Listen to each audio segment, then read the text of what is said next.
प्यारे बच्चों, कैसे हैं आप सब? आशा करती हूँ आप सब अच्छे होंगे, स्वस्थ होंगे।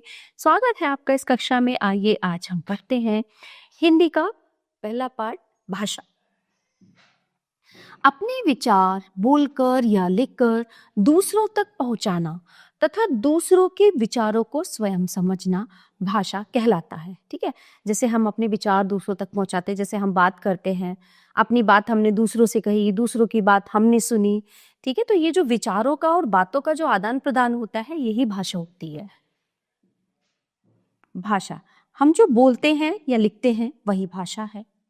मेहमान के आने पर प्रणाम करना ये भाषा है। भाई और बहन दोनों का चुपचाप खड़े रहना ये भाषा नहीं है।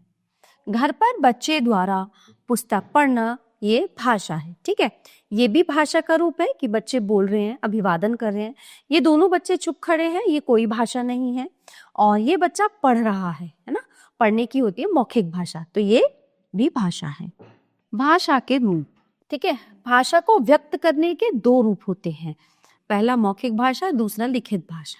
मौखिक भाषा में देखिए क्या क्या होता है, यहाँ पे बड़ा अच्छा चित्र यहाँ पे दिया हुआ है। तुम्हारा नाम क्या है? अध्यापिका किससे पूछ रही है?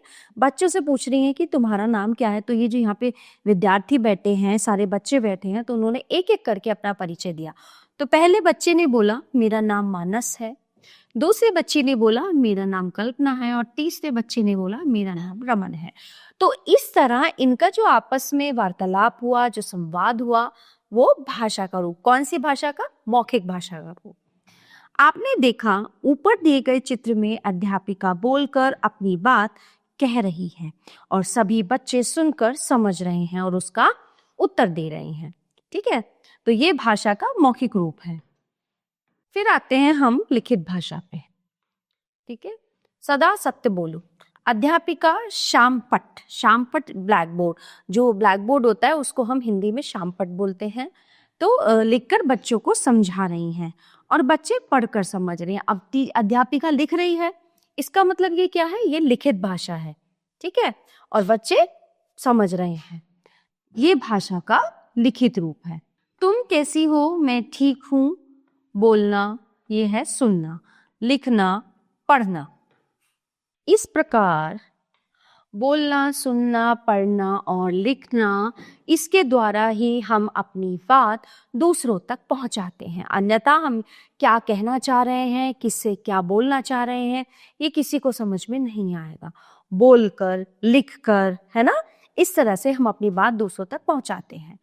हम महत्वपूर्ण तथ्य, हम जो भी बोलते या लिखते हैं वही भाषा है। भाषा के दो रूप हैं, मौखिक और लिखित। बोलना और सुनना भाषा का मौखिक रूप है, लिखना और पढ़ना भाषा का लिखित रूप है। ठीक है, तो ये था पाठ भाषा जो हमने समझा और जाना। प्यारे बच्चों, ये पाठ यहीं पे समाप्त होता है। आशा करती हूँ आपको अच्छे से समझ आया होगा। मिलते हैं अगली कक्षा में। धन्यवाद।